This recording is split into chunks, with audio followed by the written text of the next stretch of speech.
बिस्मिल्लाहिर्रहमानिर्रहीम। अस्सलाम वालेकुम। कैसे हैं आप लोग? उम्मीद करती हूँ बहुत अच्छे होंगे। तो आज बन रही है बहुत ही मज़ेदार सी रेसिपी और ये रेसिपी बहुत ही मज़े की बनने वाली है। तो चलते हैं रेसिपी की तरफ। रेसिपी पसंद आए वीडियो को शेयर कीजिएगा, लाइक कीजिएगा, कमेंट्स कीजिएगा। जो न्यू है देखने वाले वो लाजमी सब्सक्राइब कीजिएगा।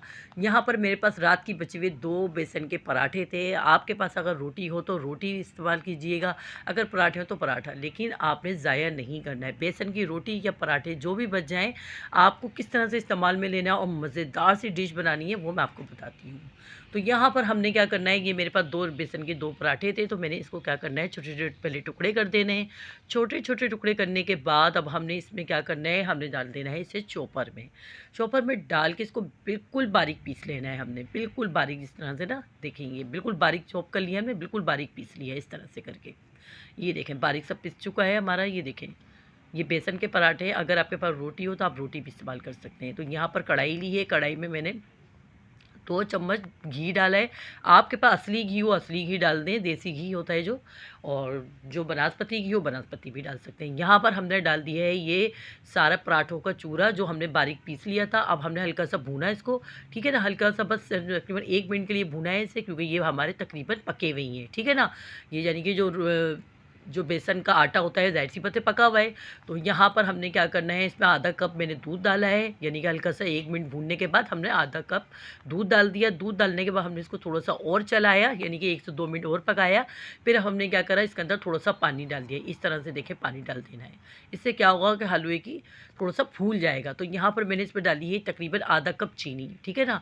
तो अभी मैंने थोड़ी सी डाली है, फिर मज़ीद और मैं थोड़ी सी डालूँगी। आप मीठा चख भी सकते हैं, अगर आपको मीठा ज़्यादा पसंद हो तो ज़्यादा डाल दें, कम पसंद हो तो कम डालें, ठीक है ना। कुछ लोग खाते हैं मीठा लेकिन कम खाते हैं।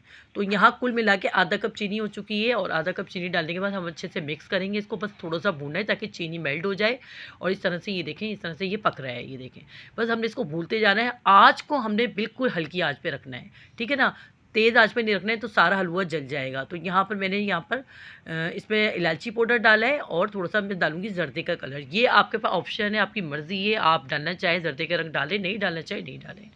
तो यहाँ पर बस इलायची पाउडर डाल दिया खुशबू के लिए मैंने 2 से 3 चुटकी, और यहाँ पर मैंने देखें हज़रदे का रंग भी डाल दिया। मैं इसको अच्छे से मिक्स कर रही हूँ, जल्दी-जल्दी मिक्स कर रही हूँ।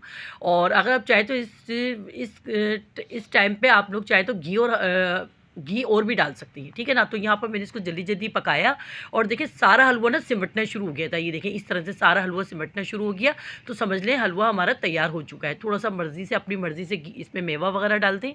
मज़ेदार सा ये इतना ज़बरदस्त बेसन का हलवा तैयार हुआ है ना, बेसन की बची हुई रात की रोटी के साथ। जैसे दिल चाहे आप इसको गार्निश करें, जिस तरह से दिल चाहे डिज़ाइन बनाएँ, आपकी मर्ज़ी है। बहुत मज़ेदार रेसिपी है, और बहुत कोई भी चीज़ ज़ाया नहीं जा रही। देखें हम लोग जो भी बना रहे हैं ना, अपनी बची हुई चीज़ों से हम लोग इस तरह से अपनी डिज़ाइन करके मज़ेदार सी नई डिश बना सकते हैं। मज़ेदार सा हलवा तैयार हो चुका है। तो रेसिपी पसंद आए तो वीडियो को ज़्यादा से ज़्यादा शेयर करें, कमेंट्स करें। तो मिलते हैं नेक्स्ट वीडियो में अच्छी सी रेसिपी के साथ। अल्लाह हाफ़िज़।